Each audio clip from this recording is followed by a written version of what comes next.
అందరికీ నమస్తే అండి. వైఎస్ఆర్సీపీ పార్టీ 151 స్థానాల నుంచి 11 స్థానాలకు పడిపోవడానికి ముఖ్య కారణాల్లో ఒకటి చెత్త పరిపాలన అయితే, రెండు నికృష్టమైన భాష. అధికారంలో ఉన్నప్పుడు కన్ను మిన్ను ఆనకుండా ఎవరిని పడితే వాళ్ళని ఎంత మాట వస్తే అంత మాట.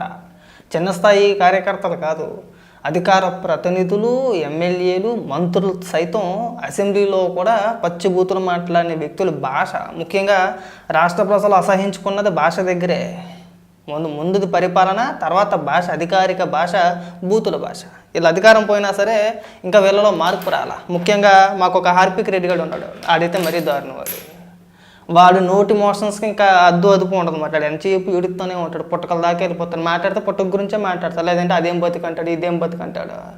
ఆ లెక్కైతే 151 స్థానాల నుంచి 11 స్థానాలు పడిన మీరు ఈ పాటికి బతుకుండకూడదు, ఎప్పుడో చచ్చిపోవాలి, అవమాన వారంతో చచ్చిపోవాలి. కానీ లేదుగా, బతికే ఉన్నారుగా. వీళ్ళు స్టార్టింగ్ అంటే వీళ్ళు చేసిన పనులు అంటే ఎలా ఉంటాయంటే, తమిళనాడులో విజయ్ గారు గెలవంగానే వీడు కూడా ఉన్నాడు, హార్పిక్ రెడ్డి గాడు, వెంకటరెడ్డి గాడు, అలాగే సాక్షిలో ఈశ్వరం, కొంతమందిని పకోడీగం తీసుకొచ్చి డిబేట్లు, అధికార ప్రతినిధులు, మాజీ మంత్రులు, మాజీ ఎమ్మెల్యేలు, మా రోజాను తీసుకొచ్చి కూడా ఇంటర్వ్యూలు పెడుతూ తీసుకొచ్చి ఆ గెలుపుని వీళ్ళ ఖాతాలో వేసుకునే ప్రయత్నాలు చేసి ఆ వంక అడ్డం పెట్టుకొని పవన్ కళ్యాణ్ గారిని విపరీతంగా ట్రోల్ చేశారు. వైఎస్ఆర్సీపీ పార్టీ సోషల్ మీడియా మొత్తం, ఎంటైర్ పార్టీ, మాజీ మంత్రులు, మాజీ ఎమ్మెల్యేలు వీళ్ళు అధికారికంగా సాక్షి టీవీలో డిబేట్లు పెట్టి పవన్ కళ్యాణ్ గారిని విపరీతంగా ట్రోల్ చేశారు. నిన్న సందర్భానుసారం ఆ క్వశ్చన్ వచ్చినప్పుడు, అంటే చెప్పాల్సిన సమయం వచ్చింది కాబట్టి ఆ ప్రస్తావన పవన్ కళ్యాణ్ గారు ప్రస్తావిస్తూ, ఎక్కడో తమిళనాడులో విజయ్ గారు గెలిస్తే ఏదో ఊళ్ళో పెళ్ళికి కుక్కల హడావడి, కుక్కలని చెప్పేసి కూడా అలా ఏదో ఊళ్ళో పెళ్ళికి అని చెప్పేసి ఆపేసాడు. ఎక్కడితో అయినా ఊళ్ళో పెళ్ళికి కుక్కల హడావిడి అన్నట్టుగా వీళ్ళ సంఘాలు గుద్దుకోవడం పెట్టి, వీళ్ళ భుజాలు తడుముకోవడం పెట్టి, వీళ్ళ కేకులు కట్ చేయడం పెట్టి, వీళ్ళ సాంబరాలు చేసుకోవడం పెట్టి, ఇక్కడ ఒకటి దిక్కులేదు మనకి. జగన్మోహన్ రెడ్డి ఫోటో పెట్టుకొని జగన్మోహన్ రెడ్డి పోటీ చేస్తే ఇక్కడ 11 వచ్చినాయి, అలాంటిది వీళ్ళ సాంబరాలు చేసుకోవడం పెట్టి నన్ను అడగడం ఏంటి అని చెప్పేసి ఆయన ఒక డైలాగ్ కొట్టాడు. ఆయన దానికి కుక్కలు అనగానే పొలమని చెప్పేసి వచ్చేసాడు హార్పిక్ రెడ్డి గారు. అదేమని మాట్లాడుతున్నాడంటే, సింగిల్గా పోటీ చేయొద్దు, కుక్కలాగా గుంటనక్కలాగా పడి ఉంటా, సిగ్గు లేకుండా ఒప్పుకున్న పవన్ కళ్యాణ్, కారుమూరి సంచలన కామెంట్స్. సాక్షి టీవీలో పెట్టిన వీడియో అన్నమాట. ఒకసారి ఏమని మాట్లాడుతున్నాడు వినిపిస్తారు చూడండి. చాలా నెలల తర్వాత అనుకుంటా బయటకు వచ్చాడు మిస్టర్ పవన్ కళ్యాణ్. ఆయన మాదాపూర్ నుంచి స్పెషల్ ఫ్లైట్లో ఏదైతే గన్నవరం వచ్చారు, అక్కడి నుంచి స్పెషల్ హెలికాప్టర్లో మంగళగిరి వచ్చారు. సో అక్కడ తన ఆఫీసులో నిన్న ఒక పురాణం స్టోరీ చెప్పారు. ఆ స్టోరీలో తమిళనాడు వేరు, ఏపీ రాజకీయాలు వేరు అనేది ఒకటి, త్రికరణ శుద్ధితో చంద్రబాబుకి మద్దతు ఇస్తా అని చెప్పి ఇంకొకటి. ఇది తమిళనాడులో మొన్న విజయ్ అక్కడ ఎన్నికల్లో గెలవగానే సింగిల్గా పోటీ చేసి పార్టీ పెట్టిన 2 ఏళ్లలోనే ఆయన ముఖ్యమంత్రి అయ్యాడు. నువ్వు కనీసం 3వ ఎలక్షన్ కానీ ఎమ్మెల్యే కాల, అది కూడా 3 పార్టీలు మద్దతు ఇస్తే తప్ప నీ జీవితంలో నువ్వు ఎమ్మెల్యే కాల, ఇలాంటి బతుకు ఒకటి అవసరమా అని చెప్పి జనసేనలే ఈరోజు తీవ్రంగా వ్యతిరేకిస్తున్నటువంటి నేపథ్యంలో పవన్ కళ్యాణ్ ఏమంటాడు, ఊర్లో పెళ్లికి ఎవడో హడావిడైంది, పక్కన ఎక్కడో తమిళనాడు రాష్ట్రంలో ఎన్నికలైతే అక్కడెక్కడో వాళ్ళెవరో సింగిల్గా పోటీ చేసి గెలిస్తే దానికి ఇక్కడికి సంబంధం ఏంది, ఆంధ్రప్రదేశ్ వేరు తమిళనాడు వేరు అంటున్నాం. అంటే ఊళ్ళో పెళ్లి కుక్కల హడావిడి అంటున్నాను. ఎవరు కుక్కలు? మీరే. అంటే నీ జనసేన మీరేరా? ఎవరు కుక్కలు అంటామని చెప్పేసి మళ్ళీ అమాయకంగా అడుగుతావేంటి? మీరే. తమిళనాడులో విజయ్ గారు గెలిస్తే ఇక్కడ సంబరాలు చేసుకున్నది ఎవరండి? ఇక్కడ కేకులు కట్ చేసింది ఎవరో? ఇక్కడ బ్యానర్లు కట్టింది ఎవరో? సాక్షిలో డిబేట్లు పెట్టింది ఎవరో? జగన్మోహన్ రెడ్డి విజయ్ గారి ఫోటో 2 ఫోటోలు పక్కన పెట్టి సేమ్ టు సేమ్ అక్కడ జగన్మోహన్ రెడ్డి గెలిపించేయడం చెప్పి భజన చేసుకున్నది ఎవరో? హడావిడి చేసింది ఎవరండి? తమిళనాడులో టీవీకే పార్టీ గెలిస్తే ఆంధ్రప్రదేశ్లో హడావిడి చేసింది ఎవరో? వైఎస్ఆర్సీపీ పార్టీ నాయకులు. అంటే మీరు కుక్కలు అన్నది మిమ్మల్ని, పోనీ మీరు అన్నట్టుగానే మిమ్మల్ని కుక్కలానే అన్నట్టుగానే పరిగెత్తుకొచ్చేసేవి వాళ్ళు. అందుకే కదా మిమ్మల్ని ఆ డైలాగ్ కొట్టిన వాళ్ళనే కదా. మరి లేకపోతే తమిళనాడుకి మనకి ఏం సంబంధం అండి రాజకీయంగా? పోనీ మీరేమైనా అధికారికంగా టీవీకే పార్టీకి అంటే విజయ్ గారి పార్టీకి మద్దతు తెలిపారు అనుకుందాం ఒకసారి. ఈ ఎన్నికల ముందు మీరు ఆంధ్రప్రదేశ్ మీ అధికార ప్రతినిధులు కావచ్చు, లేదంటే మాజీ ఎమ్మెల్యేలు కావచ్చు, పోనీ ఏమైనా మీరు తమిళనాడు ఏమైనా ఎన్నికల్లో ప్రచారంలో పాల్గొన్నారా? లేదు. పోనీ బహిరంగంగా ఏమైనా మద్దతు ఏమైనా ఇచ్చారా? ఇవ్వలేదు. మీరు సపోర్ట్ చేసింది డిఎంకే పార్టీకి, ఘోరంగా ఓడిపోయారు, అది అందరికీ తెలిసిన విషయమే. విజయ్ గారు గెలవంగానే ఏదో ఒక సందర్భంలో ఫోటో పట్టుకున్నారని చెప్పేసి నాకు క్రెడిట్ మొత్తం దొబ్బెత్తనికి ఇక్కడ చూసి కేకులు కట్ చేశారు, జై జగన్ అని చెప్పేసి నినాదాలు చేశారు. జగన్ మూలంగానే అక్కడ అధికారంలోకి వచ్చారని చెప్పేసి క్రెడిట్ చోరీ చేసే ప్రయత్నం చేశారు. అయ్యబాబు జగన్మోహన్ రెడ్డి క్రేజ్ మామూలు క్రేజ్ కాదు. జగన్మోహన్ రెడ్డిని చూసి ఓటేయలేదు, విజయ్ గారిని చూసి ఓటేయలేదు, జగన్మోహన్ రెడ్డి మొఖం చూసే ఓటేశారని చెప్పేసి భజన చేశారు. మామూలు అడావడి చేయలేదుగా. ఆ 4-5 రోజులు మొత్తం ఉదరగొట్టేశారు. ఎక్కడా లేదు అంత భజన. మన రాష్ట్రంలో కూడా మీరు చేసినంత ఇదిగా ఏ రాష్ట్రంలో కూడా చేయలే. మీకు అంత పిచ్చెక్కిపోయింది మాట. అప్పుడు అదే వంక అడ్డం పెట్టుకుని అదే సమయంలో పవన్ కళ్యాణ్ గారిని ట్రోల్ చేయడం స్టార్ట్ చేశారు. ఎందుకు చేశారు మరి? మొదలు పెట్టింది ఎవరు? మీరు. మరి అంటారా? ఎవడన్నా అంటాడు. మెడకాయ మీద బురకాయ ఉన్నవాడు ఎవడైనా సరే అదే మాట అంటాడు. అదేటండి, తమిళనాడులో ఎక్కడో రాజకీయంగా ఒక పార్టీ అధికారంలోకి వస్తే అక్కడికి మనకి ఏం సంబంధం? వీళ్ళు ఎందుకు సంకలు కూతుకుంటున్నారు? వీళ్ళు ఎందుకు అడావిడి చేస్తున్నారు? మేమండబెట్టి మీకు మద్దతు తెలిపి కేఎస్ ప్రసాద్ ఆ పాషానే ఇదేంటండి ఊళ్ళో పిల్లకి కుక్కలాడావిలాగా వీళ్ళు గిలగలాడిపోతున్నారని చెప్పేసి వాళ్ళే అన్నారు. వాళ్ళే చెప్పారు. ఇక్కడికి వచ్చి పెద్ద పెద్ద అరుపులు పెడతారు చూడు. ఇప్పుడు వాళ్ళు నిన్ను ప్రశ్నిస్తే వాళ్ళు కుక్కలని దృష్టిలో. అవును, కుక్కలే. లేదంటే జర్నలిస్టులు ఎవరన్నా ప్రశ్నిస్తే కుక్కలా? కంపారిజన్ తీసుకొని వచ్చి ఎవరన్నా మాట్లాడితే కుక్కలు అవుతారు. కుక్కలేనండి. కుక్కలు కాకపోతే ఏమనాలండి మిమ్మల్ని? సిగ్గుసారి అనిపించట్లేదు ఏంటండి? కుక్కలు అనకపోతే ఏమనాలండి? తమిళనాడు రాజకీయాలకి మన రాజకీయాలకి ఏం సంబంధం ఉంటే ఒకదానికి సమాధానం చెప్పండి మీరు. పోనీ అక్కడ రాజకీయ పరిస్థితులు వేరు, మన రాష్ట్రంలో రాజకీయ పరిస్థితులు వేరు. పోనీ అలాగే లెక్కేసుకుందామండి. విజయ్ గారు పార్టీ పెట్టిన 2 ఏళ్లలో మొదటిసారి ఎన్నికల్లో పోటీ చేయగానే అధికారంలోకి వచ్చేసారు. జగన్మోహన్ రెడ్డి ఎప్పుడు వచ్చాడండి? ఎప్పుడు పార్టీ పెట్టాడు? 2011లోనే ఎప్పుడు పార్టీ పెడితే 2019లో అధికారంలోకి వచ్చాడండి. 8 ఏళ్ళు పట్టింది. మరి జగన్మోహన్ రెడ్డి కంటే విజయ్ గారికే క్రేజ్ ఎక్కువ కదా. మరి ఇక్కడ జగన్మోహన్ రెడ్డి శాతకానోడు కదా. 2019లో 151 స్థానాలు ఇస్తే 2024కి 11 స్థానాలకు పడిపోయాడు. ఉన్న 151లో కనీసం సగం కూడా నిలబెట్టుకోలేకపోయాం కదా మనం. ఏమండి, సగానికి సగం అని నిలబెట్టుకున్నారు. పోనీ ఎంత దరిద్రపుటి పరిపాలన చేసినా సరే. ఇప్పుడు స్టాలిన్ గారికి ఏమీ అంత ఘోరంగా రాలే. 60 ఇంచుమించుగా బాగానే వచ్చినాయి వాళ్ళకి కూడా. చెప్తున్న ఉదాహరణకి మనకి ఎన్ని వచ్చినాయండి? మనకి ఎంత శాతం వచ్చినాయి? 175 స్థానాల్లో పోటీ చేస్తే మీకు వచ్చిన సీట్లన్నీ 11. ఎందుకు పడిపోయాం? 151 స్థానాల నుంచి ఈ 11 స్థానాలకు పడిపోవడానికి గల ముఖ్య కారణం ఏంటి? మీరు నోడుకోవాలా. ముఖ్యంగా మెయిన్ కారణం దరిద్రపు కొట్టు పరిపాలన, అవగాహన లేని నిర్ణయాలు, ఏమన్నా సరే బూతుల దాడి. ఇలాంటి ఈ నోటి తోలగాలు ఎవరైతే ఉన్నారో ప్రధాన కారణం జగన్మోహన్ రెడ్డికి 11 స్థానాలకు పడిపోవడానికి ప్రధాన కారణం మీరే. ప్రతిదానికి సంకలు గుద్దుకోకూడదండి. ఏదైనా ఒక సినిమా రిలీజ్ అవుతుంది అనుకోండి, పెద్ద హీరోలది, ప్రభాస్ గారిదైనా, రామ్ చరణ్ గారిదైనా, లేదంటే అల్లు అర్జున్ గారిదైనా, మహేష్ బాబు గారిదైనా, ఎవరిదైనా ఒక పెద్ద హీరో సినిమా అవుతుందంటే 5 నెలల ముందు నుంచి స్టార్ట్ చేస్తారంట. 5 నెలల ముందు నుంచి ఆ సినిమా పోస్టర్లు, ట్రైలర్స్, లేదంటే ఇంకోటి టీజర్లు అలా రిలీజ్ చేస్తారు కదా.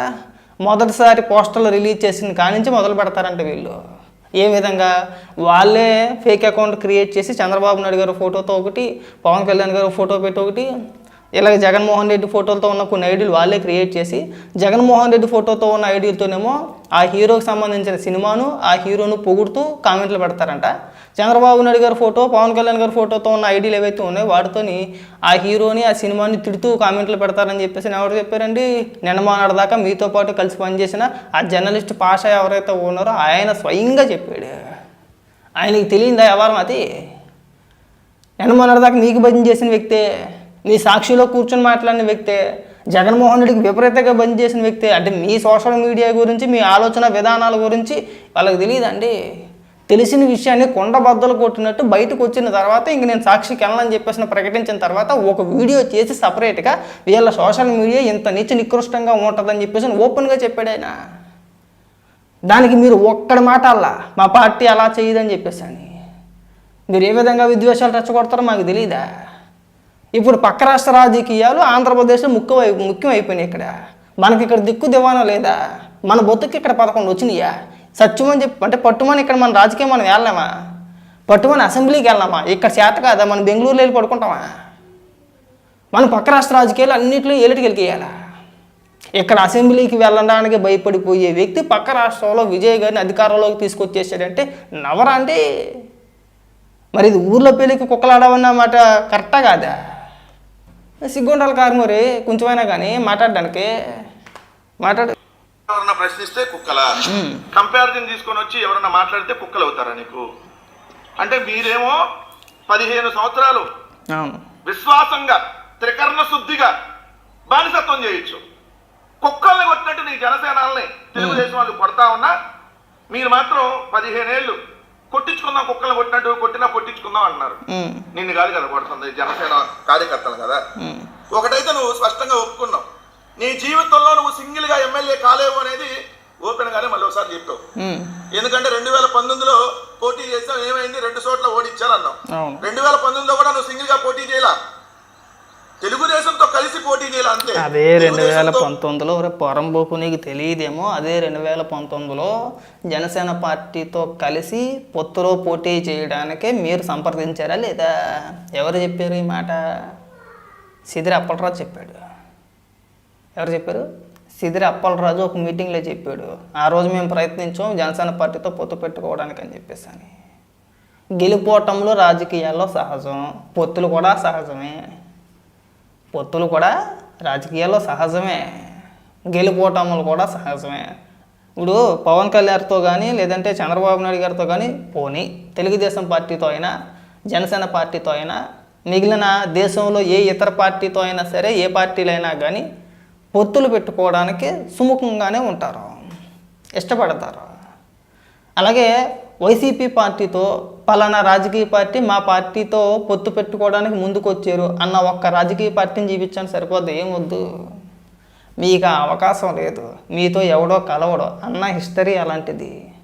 అన్న హిస్టరీవి అంటే జగన్మోహన్ రెడ్డి పైన ఉన్న 420 కేసులు ఏవైతే ఉన్నాయో వాటిని దృష్టిలో పెట్టుకొని అన్న అవినీతి కేసులు, అన్న తినేసిన సొమ్ము, లక్షల కోట్ల రూపాయల అవినీతి, ఈ హిస్టరీ చూసినోడు ఎవడైనా సరే, ఏ పార్టీ అయినా సరే జగన్మోహన్ రెడ్డి అనే వ్యక్తితో పొత్తు పెట్టుకోవడానికి ఒప్పుకుంటారండి వైఎస్ఆర్సీపీ పార్టీతోటి? మీకు గతి లేక, మీరు ఏళ్ళలేక ఈ వక్రభాషం అంటే ఇదంతా కూడా ఏంటి వక్రీకరించేసి ఏదో రకంగా రెచ్చగొట్టేద్దాం, పవన్ కళ్యాణ్ గారిని రెచ్చగొట్టేస్తే అయిపోతే. మీకు అవకాశం లేదు, మీతో ఎవరో పొత్తు పెట్టుకోవడానికి ముందుకు రావట్లేదు కనుకనే మీరు ఈ అప్పాబాయ కోరులు చెప్తున్నారు. అవకాశం ఉంటే మీరు కూడా పొత్తు పెట్టుకుంటారు. గతంలో మీరు ప్రయత్నించారు, జనసేన పార్టీతో పొత్తు పెట్టుకోవడానికి మీరు ప్రయత్నించారు. ఇది వాస్తవం, మేము చెప్పేది కాదు, మీ నాయకులు చెప్పిందే. ఆ సిదిరి అప్పలరాజు వీడియో ఇప్పటికీ కూడా సోషల్ మీడియాలో వైరల్ అవుతూ ఉంటుంది. మరి దానికి సమాధానం ఎవరు చెప్తాడండి? అది అసలు రీజన్. మీరు ఇక్కడేమో సింహం సింగిల్గా పోటీ చేస్తే తొక్కేమి కాదు, మీకు గతి లేక. ప్లస్ ఇంకొకటి ఏంటంటే మీరెంత రెచ్చగొట్టేది, మీరెంత ఆక్రోశంగా ఉక్రోషంగా మాట్లాడేది, రెచ్చగొట్టే విధంగా కామెంట్లు చేసేది, పవన్ కళ్యాణ్ గారు ఏదో రకంగా కూటమి నుంచి బయటకు వచ్చేయాలి, వీళ్ళు కలిసి పోటీ చేయకూడదు. కలిసి పోటీ చేస్తే ఇంకొక 10 ఏళ్ళైనా 15 ఏళ్ళైనా సరే మనం అడుగు తినాల్సిందే, మనం అధికారంలోకి రాలేము, కష్టం, ఇది చాలా ఆలోచనలు ఉంటాం మీకైనా కూడా. మీరు ఎంత రెచ్చగొట్టినా సరే పవన్ కళ్యాణ్ గారికి ఒక క్లారిటీ ఉంది, ఓ 10-15 ఏళ్ళు ఖచ్చితంగా కూటమిగానే పోటీ చేస్తారు. మీరు ఎంత ఏడ్చి గగ్గోలు పెట్టినా సరే, మీరు ఎంత రెచ్చగొట్టి ప్రయత్నాలు చేసినా సరే ఇదైతే మారదు. ఇంక మీరు పిసుక్కోవడమే. ఇకనైనా సరే ఈ నోటి దోల వ్యవహారాలు కాస్త తగ్గించుకుంటే ఆ 11 స్థానాలలాగా నిలుపుకుంటారు, అలాగా కాపాడుకోగలుగుతారు. మిమ్మల్ని రాష్ట్ర ప్రజలు అసహించుకోవడం మెయిన్ కారణం ఏంటి? ఈ భాషే కదా, ఈ నోటి దోలే కదా. సంబంధం లేని అంశాలన్నింటినీ తీసుకొచ్చి రాజకీయంగా చంద్రబాబు నాయుడు గారికో పవన్ కళ్యాణ్ గారికో ముడియేసేసి మనం విచ్చలవిడిగా చేసేస్తూ ఉంటాం. సరే మీ కంపారిజన్ బాగానే ఉంది, ఓకే, పక్కన పెడదాం కాసేపు. తమిళనాడులో విజయ్ గారు గెలిచారు, అలాగే ఇక్కడ పవన్ కళ్యాణ్ గారు ఓడిపోయారు, పోనీ అనుకుందాం, కాసేపు అనుకుందాం. ఏ ముఖ్యమంత్రి కొడుకు కూడా అవినీతి కేసుల్లో ఇప్పటివరకు తెలుగు రాష్ట్రాలు ఎవరు కూడా జైలుకి వెళ్ళా. ఇప్పుడు లోకేష్ గారు ఉన్నారు, చంద్రబాబు నాయుడు గారు ఇది 4వ సారి ముఖ్యమంత్రిగా చేయడం, ఆయన పైన ఇటువంటి అవినీతి కేసులు లేవు. గతంలో ఎన్టీ రామారావు గారు ముఖ్యమంత్రిగా ఉన్న చేశారు, ఆయన కుమారుల పైన ఒక్క అవినీతి కేసు లేదు, ఒక్క మరక లేదు, ఒక్క ఆరోపణ కూడా లేదు. బాలకృష్ణ గారి పైన అయినా, హరికృష్ణ గారి పైన అయినా, లేదంటే మిగిలిన కుటుంబ సభ్యుల పైన అయినా ఎవరి మీద కూడా ఒక్క అవినీతి మరక లేదు, ఒక్క కేసు లేదు, ఒక్క ఆరోపణ లేదు. రాజశేఖర రెడ్డి గారు 5 సంవత్సరాల 6 నెలలు ముఖ్యమంత్రిగా చేసేయడం లేదో కానీ కొడుకు లక్షల కోట్ల రూపాయలు అవినీతి, లక్షల కోట్ల రూపాయలు సంపాదించేశారు, 1000 ఎకరాలు కొనేశారు. అన్న 16 నెలలు జైల్లో ఉన్నాడు, 43,000 కోట్ల రూపాయలు ఈడీ జప్తు చేసింది. ఎలా అండి? పోనీ పక్క రాష్ట్రం తీసుకో, కేసీఆర్ గారు 10 ఏళ్ళు ముఖ్యమంత్రిగా చేశారు కదా, కేటీఆర్ గారి పైన ఆరోపణలు వస్తున్నాయి, ఇంకా అరెస్ట్ చేయలే, ఇంకా జైలుకి వెళ్ళా. అయిందా? దాదాపు 2 ఏళ్ళ పైన అయిపోతుంది కదా తెలంగాణలో కూడా ఎన్నికలు జరిగి, అధికారం మారి ప్రభుత్వం మారి. ఆరోపణలు వస్తున్నాయి, లేదు ఇంకో దాంట్లో ఆరోపణలు సహజం, అది నిరూపితం అయినాయా లేవు. మరి మన అన్ననే 16 నెలలు ఎందుకు పెట్టారండి జైల్లో? ఎందుకు పెట్టాడు? మరి దీనికి సమాధానం ఎవరు చెప్తాడు? ఈ కంపారిజన్ బాగానే ఉందండి. సరే, తమిళనాడు గురించి మనకు అంత అవగాహన లేదు. అక్కడ కూడా ఎవరు కూడా మాజీ ముఖ్యమంత్రుల కొడుకులు జైలుకి వెళ్ళినట్టు, అవినీతి కేసుల్లో జైలుకి వెళ్ళినట్టు లేదనుకుంటా, తెలియదు నాకు అంతగా, ఉండకపోవచ్చు. మరి మన రాష్ట్రంలోనే ఎందుకు ఉందండి? అందులోనూ ముఖ్యంగా జగన్మోహన్ రెడ్డిని ఎందుకు వేసారండి? తప్పు చేసాడు కాబట్టి, తినేసాడు కాబట్టి. మరి అలా ఎందుకు కంపేర్ చేసుకుంటలేదండి? అలా పోల్చుకుంటే జగన్మోహన్ రెడ్డి ముఖం తుప్పుకుని ఊసేయచ్చు కదండి మనం అందరం కూడా. ఏమండి ఊయొద్దా? పక్క రాష్ట్రంలో కేసీఆర్ గారు 10 ఏళ్ళు ముఖ్యమంత్రిగా చేశారు. ఎప్పుడో గతం వద్దు, మనం దశాబ్దాల కాలం కిందకి వెళ్ళిపో అవసరం లేదు. ఒక 30 ఏళ్ళ కిందకి 40 ఏళ్ళ కిందకి వద్దండి, రీసెంట్గానే చూసుకుందాం. ఎక్కడి వరకు వద్దు. మరి రాజశేఖర రెడ్డి గారు 5 సంవత్సరాలు 6 నెలలుగా ముఖ్యమంత్రిగా చేసింది. మరి అన్ననే ఎందుకు లోపలేశారు? దానికి సమాధానం చెప్పగలగాలి కదా. ఆ కంపారిజన్ కూడా ఉండాలి కదండి. పక్క రాష్ట్రాలతో పోల్చి మనం మాట్లాడేటప్పుడు పక్క రాష్ట్ర ముఖ్యమంత్రుల కొడుకులతో కూడా పోల్చి ఇగో జగన్మోహన్ రెడ్డి ఇందులో గొప్ప అని చెప్పే ప్రయత్నాలు చేయాలి కదండి. పోనీ ఆ కేసులు ఏమైనా కొట్టేశారండి? లేదు. కోర్టు వాయిదాలకు కూడా వెళ్ళడు అన్న ఈ సిబిఐ కేసులు ఏవైతే ఉన్నాయో వాటికి సంబంధించి కోర్టు వాయిదాలకు కూడా వెళ్ళడండి. మరి ఆ కంపారిజన్ ఎందుకు చేయట్లేదండి? ఇక్కడి నుంచి వస్తా చూడు, ఖచ్చితంగా అది కూడా చేస్తారు. అందరు ముఖ్యమంత్రులు కొడుకులు ఎలా ఉన్నారో, జగన్మోహన్ రెడ్డి ఎలా ఉన్నాడు, రాజశేఖర రెడ్డి కొడుకుగా జగన్మోహన్ రెడ్డి ఎలా ఉన్నాడు, వాళ్ళేంటి వీళ్ళేంటి, ఎవరు గొప్ప అనేది అవి కూడా వస్తాయి ఇక్కడి నుంచి. సో ఏదో కంపారిజన్లో మానేస్తే బాగుంటుందండి, ఇవి తగ్గించుకుంటే బాగుంటుంది.